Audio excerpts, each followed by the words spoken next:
مسلمان کو خوش کرنے کا بہت بڑا انعام ہے۔ ایک شخص 700 درہم کا مقروض تھا، اس پر قرضہ تھا۔ کچھ لوگوں نے حضرت عبداللہ ابن مبارک سے کہا کہ آپ اس کا قرض ادا کر دیں۔ انہوں نے منشی کو لکھا کہ فلاں شخص کو 7000 درہم دے دیے جائیں۔ یہ تحریر لے کر مقروض ان کے منشی کے پاس پہنچا۔ اس نے خط پڑھ کر حامل رقعہ سے پوچھا کہ تم کو کتنی رقم چاہیے؟ اس نے کہا کہ میں 700 کا مقروض ہوں، مجھ پر 700 کا قرضہ ہے، اور اسی رقم کے لیے لوگوں نے ابن مبارک سے میری سفارش کی ہے۔ منشی کو خیال ہوا کہ عبداللہ ابن مبارک سے سبقت قلم ہو گئی ہے، حضرت عبداللہ ابن مبارک سے سبقت قلم ہو گئی ہے، اور 700 کے بجائے 7000 لکھ گئے۔ منشی نے حامل رقعہ سے کہا کہ خط میں کچھ غلطی معلوم ہوتی ہے، تم بیٹھو، میں ابن مبارک سے دوبارہ دریافت کر کے تم کو رقم دیتا ہوں۔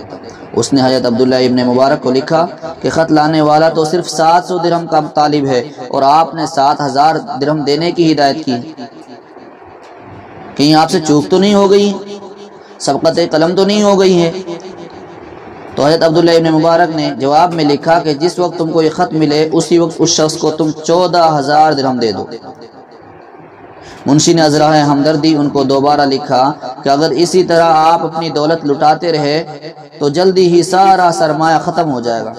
منشی کی یہ ہمدردی اور خیر خواہی ان کو ناپسند ہوئی، اور انہوں نے ذرا سخت لہجے میں لکھا، اگر تم میرے ماتحت اور مامور ہو تو میں جو حکم دیتا ہوں اس پر عمل کرو، اور اگر تم مجھے اپنا مامور اور محکوم سمجھتے ہو تو پھر تم آ کر میری جگہ پر بیٹھو، اس کے بعد جو تم حکم دو گے میں اسی پر عمل کروں گا۔ میرے سامنے مادی دولت اور اس طرح کی وجاہت سے زیادہ قیمتی اور سرمایہ آخرت کا ثواب ہے۔ اور آپ صلی اللہ علیہ وسلم کا وہ ارشاد گرامی ہے جس میں آپ نے فرمایا کہ جو شخص اپنے کسی مسلمان بھائی کو اچانک اور غیر متوقع طور پر خوش کر دے گا، اللہ تعالیٰ اسے بخش دے گا۔ اس نے مجھ سے 700 درہم کا مطالبہ کیا تھا، میں نے سوچا کہ اس کو 7000 ملیں گے تو یہ غیر متوقع رقم پا کر بہت زیادہ خوش ہوگا، اور فرمان نبوی کے مطابق میں ثواب کا حقدار ہو جاؤں گا۔ اور دوبارہ رقعہ میں 14000 انہوں نے اس لیے کرایا کہ غالباً لینے والے کو 7000 کا علم ہو چکا تھا، اس لیے اب زائد ہی رقم اس کے لیے غیر متوقع ہو سکتی ہے۔